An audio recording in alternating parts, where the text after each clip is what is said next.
Obstacles. Let's talk about obstacles. And I'm going to talk about how we plan for vacation, we plan for stuff for our kids, we plan out our calendars for all kinds of stuff. But we never plan for an obstacle.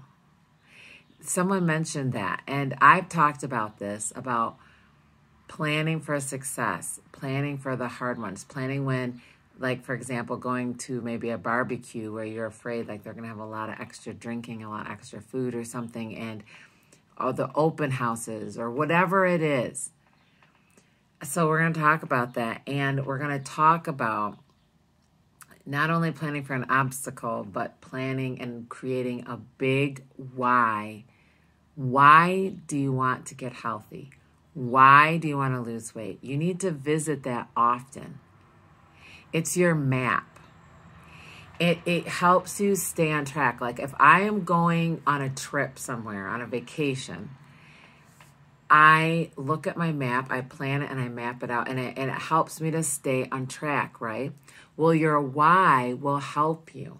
Your why, when you visit it again, like it may be like this shirt, you pull out your shirt, this beautiful blouse or this dress, and you're like, I want to wear this dress. I want to say that I did this. Or it could be, I want to go kayaking with my grandkids. I can't kayak because I'm too big. I can't fit in a kayak, okay? So, or your why is just like, I want more energy. I want to feel, or I want to feel good in my body. Whatever it is, you have to keep it in front of you, okay? And it has to be big. Because if it's not big, it's like, oh, that's okay. It doesn't matter, okay? Like, it's almost like it has to be like this big vision in order for you to engage it and like want it and like hope for it, okay? So now your obstacles, you got to own it.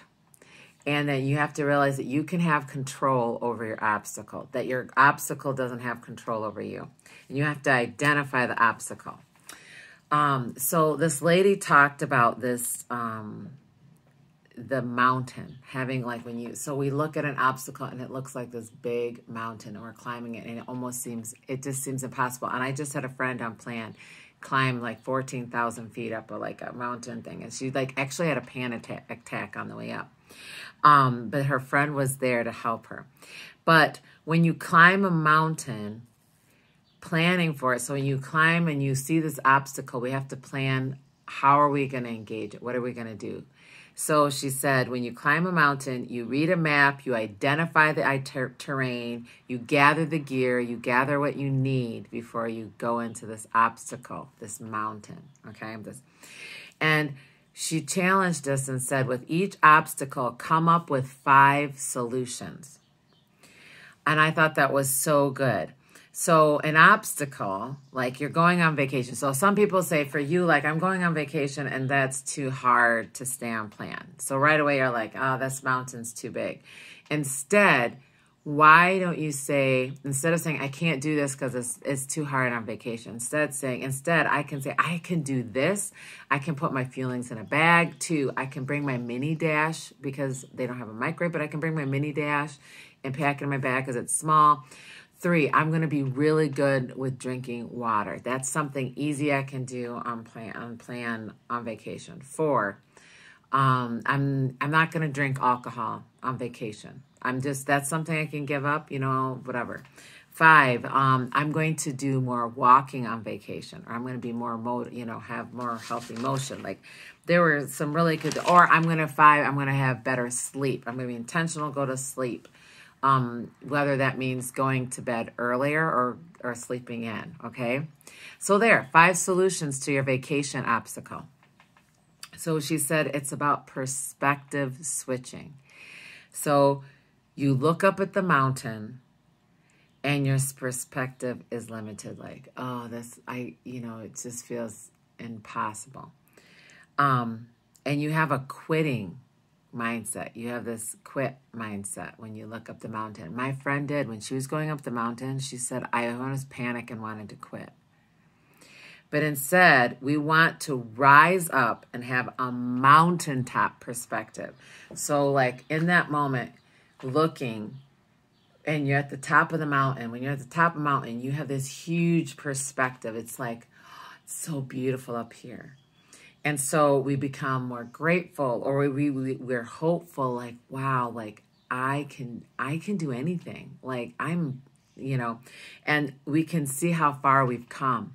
So no matter how far up you're in your obstacle or your journey with your health, you can look back and say, look how far I've come. I've lost 5 pounds. I've lost 10. Or I was able to make a healthy choice on a date night with my husband. Or I skipped the drinks this weekend. Look how far. Change your perspective. Take a mountaintop perspective. See the whole scope of it versus like you're on the mountain, like, oh, I can't do this. Making so many excuses instead of finding solutions. So your job is to find solutions this summer. Find ways that you can make your health plan work for you. This summer for me, I switched this week to 4-2-1 plan because I wanted to enjoy some more grilling and things like that. Now, and I could think, well, I need to lose more weight. I am going to lose weight. It might be a little bit slower. It's also going to help me maintain and make better choices. My Abby is doing the 4-2-1. And she actually lost 2 pounds last week doing it because she added more exercise, so she was needing more of the food. So it's 4 fuelings, 2 lean and greens, 1 healthy snack. And you can actually add in that plan a healthy grain or a healthy fruit serving.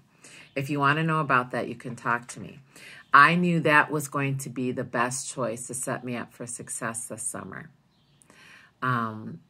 I want to set you up for success. I want you to have mountaintop perspective instead of these obstacle perspectives. So think of solutions of what you can do to stay on plan on vacation, to stay, and I want to end with this.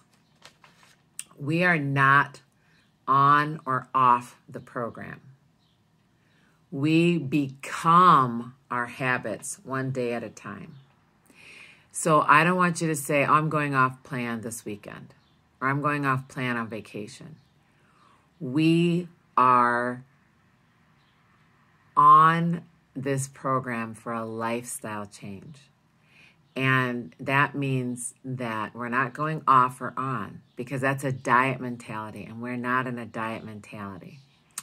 So I said a lot, but honestly, it's under 8 minutes, and I hope you listen to this tonight. It's less than even joining the client call. So listen to it and let it encourage, inspire you wherever you're at in your journey. And I love you guys, and I'll talk to you later.